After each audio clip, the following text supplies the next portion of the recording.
اليوم في مقاطعة عفرين المحتلة والمناطق المحتلة وسريكانية وجرابلس وغيرها تحدث انتهاكات ضد الإنسانية على يد مرتزقة الاحتلال التركي، بيد هؤلاء القتلة الذين حولتهم تركيا إلى أداة وشركاء في تعقيد الأزمة السورية. اليوم تتم جميع أشكال الإبادة والمجازر في تلك المناطق المحتلة، وخاصة بحق الكرد، هذا لا يخفى على أحد، وأكد حدوثها العديد من الشهود العيان والحقوقيين والتقارير الإخبارية. في عفرين المحتلة لا تجري الممارسات بحق السكان الكرد الأصليين فحسب، بل بحق طبيعة عفرين، يحرقون أشجارها، يشوهون طبيعتها، ويبيدون الأهالي في عفرين، يمارسون القتل والنهب والسرقة والخطف، وفي الوقت ذاته تفرض دولة الاحتلال التركية سياساتها وثقافتها وتغير من ديمغرافية عفرين.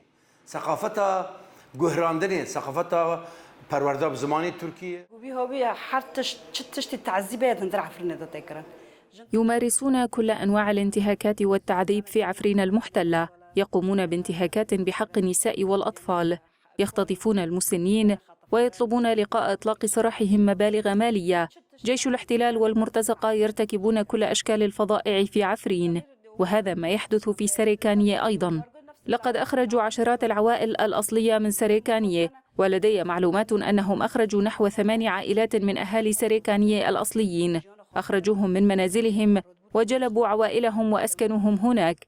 اليوم مناطقنا المحتلة تغيرت، ولا يسكنها سكانها الأصليون، بل يسكنها المستوطنون من مناطق مختلفة، وكلهم مرتزقة من مختلف المناطق.